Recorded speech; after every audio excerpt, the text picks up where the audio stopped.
state of asbestos in South Africa these days? The state of asbestos is very, very bad in South Africa, but in particular in Kuruman, where the mines are, because we have the areas that are not rehabilitated. The mines were left just like that, and the dams are still just there. And of course, those we think are rehabilitated are washed off, most of them, by the rain, and of course by the strong winds. What is it that they're mining? Right now, mining. You said from the mines. What are they mining? Yeah, we have different minerals there. We have manganese, and of course the asbestos as well. But right now they are busy with the manganese, which is giving the people some work. And so where is the asbestos exposure from? The asbestos exposure, you mean in the area? Mm-hmm. No, it's right on top of the hills, in the hills where more or less people are staying. It's about 5 to 10 kilometers, most of the areas underneath those mines, the hills. And what's available to people in South Africa who have meso? Really, we are still struggling a lot. We are still trying to shake and open the doors, even the door of government, really, to help these people of meso. The government is trying, because right now we have an oncologist. But unfortunately, the people have to travel a long distance, close to 200 kilometers, to attend the chemo, to be attended by this oncologist. It's still a very serious struggle. What actions are being taken to abate the asbestos that they're exposed to?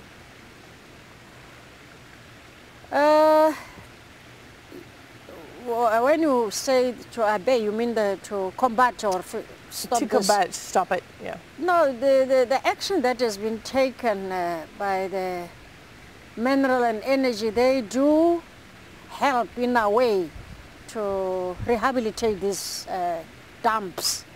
As I said, they are giving people who at times really don't do the good work, because after doing this, when the rain comes, they are washed off, because these people are paid.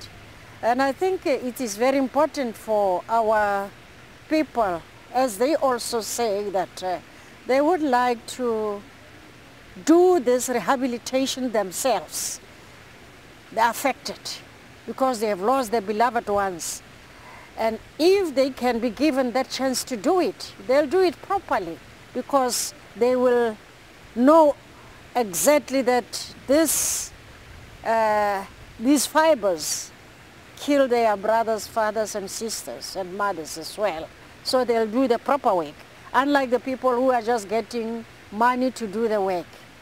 And we are looking forward to that. If you can get money, definitely, I think we'll have to involve the affected families to do the work. Tell me about your work. My work, I've been a politician for the past 15 years. I started in politics in 1994.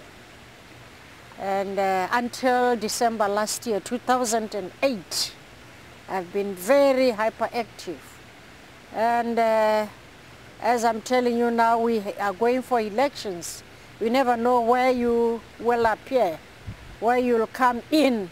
But really, I feel like just retiring, because I am so interested in these environmental issues, asbestos especially, since there's nobody who's really doing it seriously so and helping our people.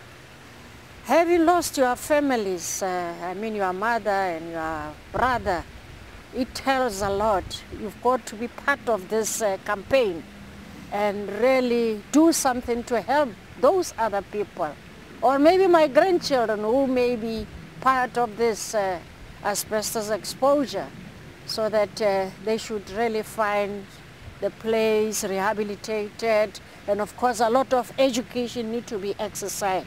But they will be lucky enough because the mines are closed as I'm talking to you, and there's no more trucks that are carrying asbestos to the shops or wherever, because before these bags were used to be carried by trucks and dumped in the shops, and the children will be playing over these over these bags. And now today, at least if you can start to rehabilitate and do a lot of cleaning, it might help, and we might really curb this monster. What do you do to try to raise the awareness of the danger of asbestos in South Africa? We hold meetings with the people, like we have what you call the ART, Asbestos Relief Trust, and we have the volunteers who are always going to the villages to inform people about this. As I said sometime that we had this study, 1975 to 82. Most of the people, even myself, I didn't know anything about asbestos until then, when I started to study this. And then by then, even in our yards, you'll find the heaps of this soil, because it was a good soil. You could really plaster nicely, you could build your house, you could make bricks out of this.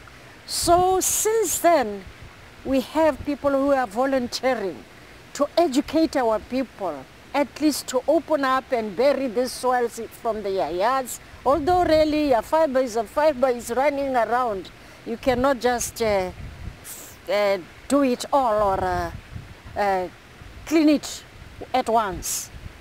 But I think education is the most important thing for our people. How about clinical trials and studies? How many of those are going on in South Africa? The clinical studies, there isn't much money to can do that really. There isn't money. We are so wishing to have money so that we can really do that. And what would you like, say, the World Bank, the world government to do to support South Africa in these efforts? I think the World Bank must really, if they really can help us, they must really help us with those monies to rehabilitate, you know, up the hills. Like I showed you a slide of a mine that it was never, it's still, as I'm talking to you, not rehabilitated. It's still open, wide open. So we'll be able to rehabilitate those areas. There's no use to give people education when they are exposed to these asbestos and the mines are still there. There is an area as well called Mereeothle. They are busy rehabilitating, but not satisfactorily. So if the World Bank can give South Africa and Kuruman in particular such help, we'll be attending to those areas, making sure that we cover all these big areas, let alone the roads. We'll be able to do the roads, because when you drive on the roads, there's a lot of fibers on the road. At schools, we'll be able to build better schools. The schools are good, but unfortunately, they are built with asbestos. As you know, a child will always open up a hole on the wall to make sure what is this, because they've been told that your school is built out of this asbestos. And when they are playing outside, they will start to pick up these fibers. And of course, in the other people's, in the houses where the people are staying, we have these fibers in the yard. We have children who will just pick up, you know, a child is a child, will just pick up this stone and just play with it, even take it to the mouth or whatever, you see. And what would you like your own government to do to support your efforts? Definitely the government has been informed many times about this. And I think if you can do more noise, the government will really listen quickly and understand this, because they are trying to help, but really it's not much that is happening, especially in those villages, because if really they were serious, we wouldn't be having the unrehabilitated mines, the dumps that are lying there. The example is that one of Australia. It's really irritating because the winds is blowing those fibers every day to the villages. And they are not far from the villages. And of course, where the people, other people are still staying at those mines, the houses there, you know, accommodation story, they would stay there and think they will move, but they never come to that conclusion of moving away from those mines. So what brings you to the ADAO conference? My coming here is a visit by Dr. Richard Lemon. Dr. Richard Lemon, we had a conference, a national conference, and we met at the national conference in Johannesburg. And of course, because of my input and my concerns that are raised in the conference, we came together after the conference and we talked about this asbestos issue. And he said, Sarah, I think you must also come to visit us. You must attend the ADAO conference so that you can listen to other people what they are doing and share with them. That's why I'm here from his invitation together with Linda Rainston. And tell me, what was the result of the conference that you held in South Africa, where Dr. Lemon was one of your speakers?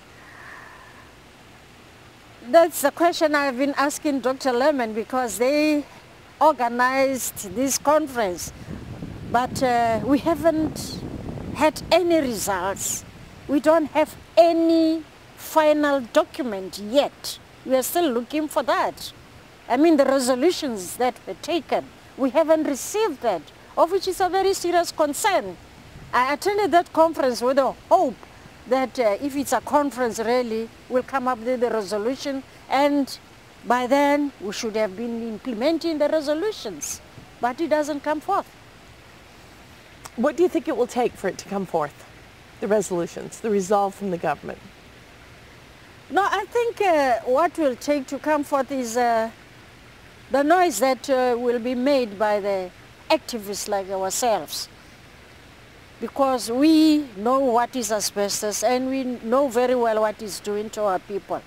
Our duty is to come together as you are coming together here, everybody raising the concern, and those concerns we'll have to take to the government and advise the government correctly so. Is Nelson Mandela apprised of the situation with asbestos in South Africa? Nelson Mandela, our former president, is in South Africa. He retired from all these activities. Although I know very well his heart is still burning to help South Africans, but he's quite old now. I don't think we can really ask him to do more. He's done a lot. Do you have anything else you'd like the world to know? Is there anything I've missed? What everybody must know is that people must know that we have the area that has been producing asbestos and at the same time exporting it. And that area is still there. Is it still exporting? No, we are no more. Everything is closed down. I mean, the area is still there. Now we have been left with these dumps that these fibers are still affecting people. So who were the customers that it was being exported to?